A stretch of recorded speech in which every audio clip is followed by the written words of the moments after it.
We are back now on the Chip Shot Football Podcast to continue looking at some of the reviews from some of this game and giving our thoughts on a couple of them because it had a lot of big implications, like the theme of this show has been. This game on Sunday Night Football between the Bengals and the Los Angeles Chargers had some of the biggest stakes for each team, I thought. And looking at it, all in all, there was high stakes, like I said last night, for both of them.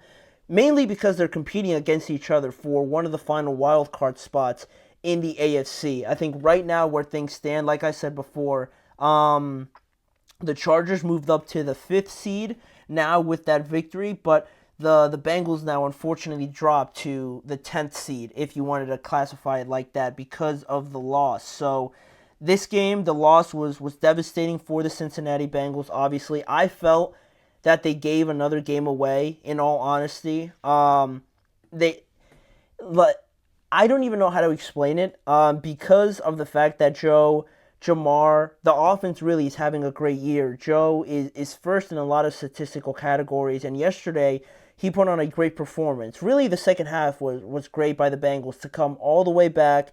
You're feeling that they completely switched the momentum on the Chargers, and really you're thinking that the Chargers were blowing another game. This is typical of the Los Angeles Chargers to lose a game like this at home and just shoot themselves in the foot. But the Bengals, much like they have this season, got in their own way, couldn't complete the deal and finish the deal, much like they have all year. So looking at it a little bit more, the Chargers scored a last-minute touchdown to make the score 34-27 and defeat the Bengals. It's the Chargers' 4th win in a row to go now to 7-3, while Cincinnati loses back-to-back games in crushing fashion to drop to 4-7.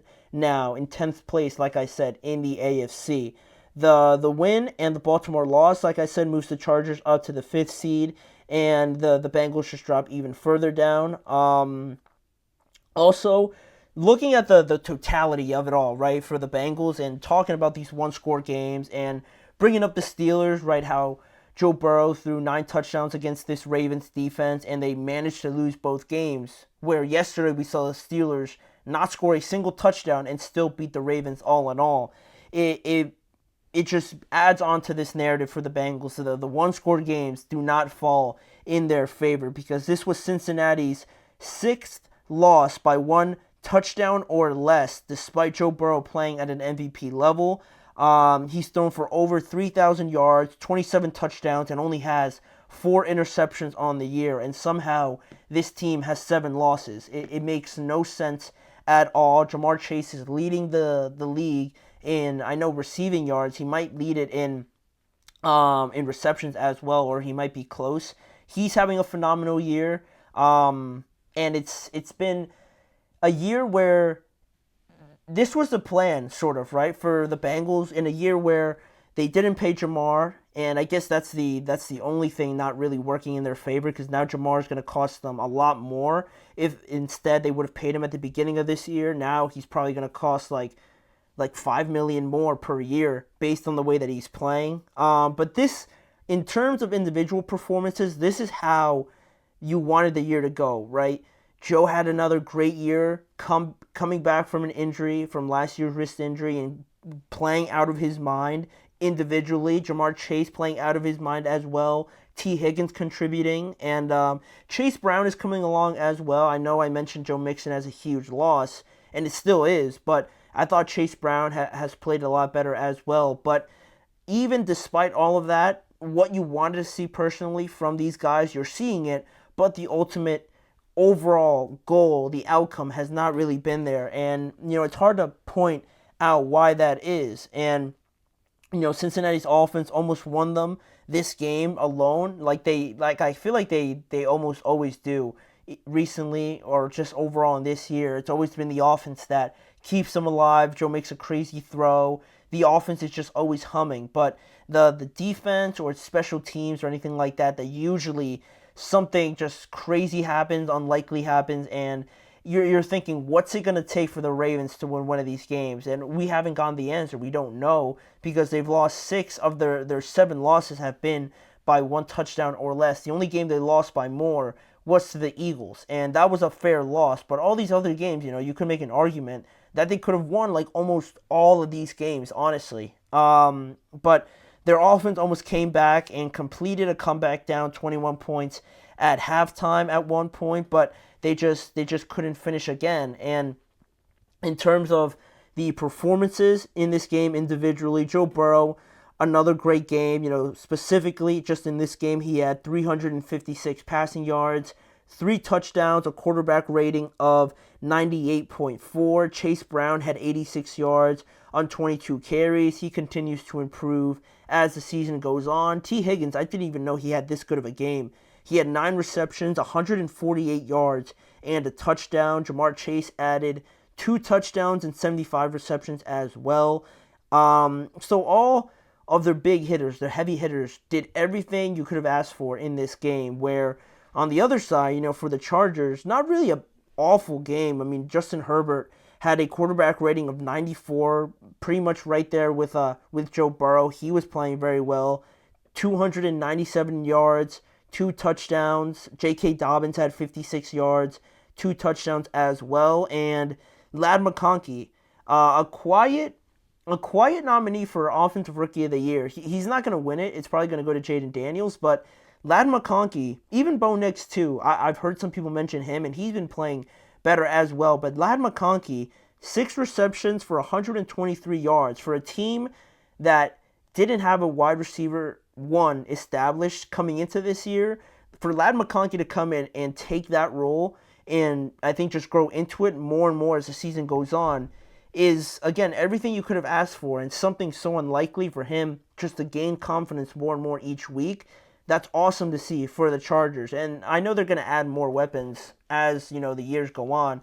I expect them to, just next offseason, but they got something in Ladd McConkey, and that's awesome to see. For them to get him in the second round is paying off very well for them. But just overall in this game, a tale of two halves, really, because the Chargers dominated this game from the get-go. It was actually Cincinnati that led off this game, winning 3-0 to start, but the Chargers then followed that 3-0, early deficit by 3 straight touchdown drives and a field goal to then lead 24-6 at halftime after also the Bengals added on another field goal. So right away, the Bengals are down 18 points, and I'm thinking, this is not how I thought this game was going to go at all. I thought, if anything, the Bengals were going to be leading by like 14 points or something, but the Chargers really just turning everything they touched into gold, and it was all playing out perfectly. But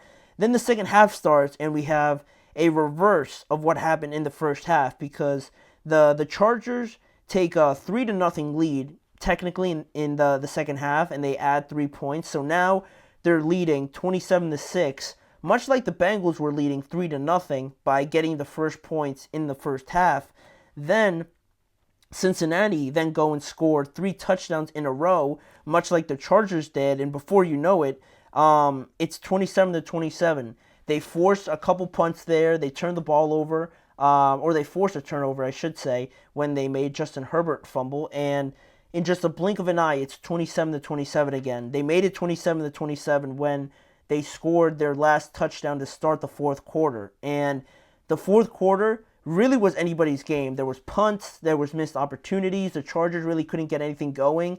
You felt like the way the Chargers were playing, that they were just not going to figure it out. It felt like they just had too many 3-and-outs. The Bengals defense was surprisingly getting stops, and it came down to moments where the Bengals had the opportunity to kick those field goals and, take the lead by 3. But unfortunately, Evan McPherson missed both of those chances that he had in the fourth quarter. And it wasn't until, I mentioned that they made it 27-27 to start the fourth quarter. The next score after it was 27-27 didn't come until there was 18 seconds left in the game overall, when J.K. Dobbins scored his second touchdown of the game and put an end to the 4-play, 84-yard drive that the Chargers had there to end the game, to wrap it all up 34-27. And even though the defense by the Chargers, was the number 1 ranked defense in terms of points allowed, I want to say. It's either them or Denver, but I'm pretty sure it's the Chargers. They allowed a season high 27 points in this game, and we said it in the preview how this game was going to be their biggest test of the year because they were facing the best offense that they had in all of 2024, and despite them giving up a season high, their offense, to say that it was matching what the Bengals were doing, I think would be a little bit untrue just because they had a lot of 3-and-outs where, the Bengals did too in the first half, but still, I felt like the Bengals definitely had a lot more to give, or that they were just done a little bit wrong in this game because their offense was really dominating from the second half on. And the Chargers, credit to them for sticking with it through all the punts and all the 3-and-outs. They kept to it, and the last, drive, they put it all together, and they won the game. But overall, I thought it showed great overall performance by the Chargers, the defense and the offensive side of the ball. But I think what I've deemed for the Bengals defense is that they love, when there's no pressure on the Bengals defense, they show up. They get pass breakups, they get sacks, they get pressure on the quarterback, they stop the run. When there's no pressure on them, they look like they play a role, definitely. They play a role in all these comebacks that the Bengals have in 2024. But when you turn up the heat a little bit, when you turn up the pressure and the stakes on this defense, when it's 27-27, right? And now this offense is relying on you to make stops and go out there and keep the Chargers from scoring like they did all half. When those moments come, it always feels like not only the defense, but everything else outside of the offense just starts to fall apart or isn't as sturdy as they might have appeared, right? When you need a play, when you need to keep it close, they always just find a way to not be able to withstand the entirety of the second half or withstand a drive, get crucial stops on third down or anything like that. It always seems to happen right when the moment gets to its peak, right? There's peak pressure on all the plays that happen, right?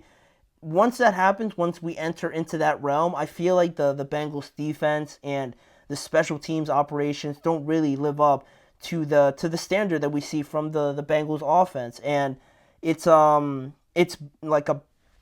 bad from the special teams performance. We go back to the Baltimore game and we saw the same thing, missed field goal that cost them that overtime game. Now this game, they missed 2 fourth quarter field goals, and their defense as well. When you need to stop there at the end of the game, they just can't get one, and they allow a touchdown as well. Not even just a field goal. They allow a touchdown to really wrap this game up. And I feel like also going into this year, there was this narrative, this idea that Joe Burrow coming back from injury, that was all they needed, right? That was all they needed for Joe to be healthy, for Joe and Jamar and T. Higgins to all have great years. And even despite the slow starts, everyone I think was still too nonchalant about the fact that, this is just what the Bengals do. This is them. They're going to turn it up. In the month of November, Joe Burrow has those crazy stats and that crazy record, but I feel like it was too nonchalant, and I think it's too much of an over-reliance on Joe that hasn't worked out for them this year. The defense is missing some secondary pieces. The pass rush is good, but still, I feel like it could be better. They're not particularly great against the run, and it just felt like they neglected to address some positions, just thinking that Joe was going to come in and save them, and they were going to start slow, but still they had Joe Burrow, right? Everything was going to be fine, and just it's not the way to continue to go about things with a team like this, and it's a shame.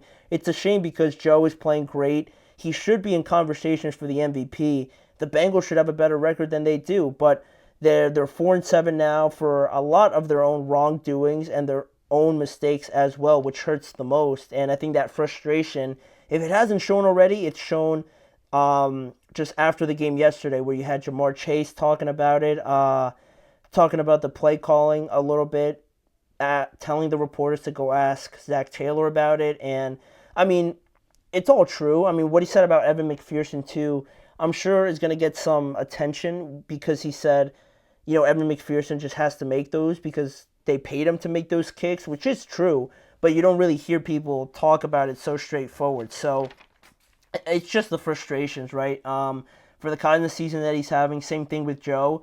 It's hard to think that they could do even more on offense, but it's really just been the defensive side of the ball that continues to let them down. So we'll see where they go from here. They essentially have to win all their games, so we'll see how successful they are in that. But for right now, we're going to move on and talk about more on the weekly series that we started last week, some more unanswered questions that I have this time about the NFC South Division, looking at the Falcons, the Bucs, the Saints, and the Carolina Panthers, and what their future holds, short term and long term. We're going to get to that once we return after this break.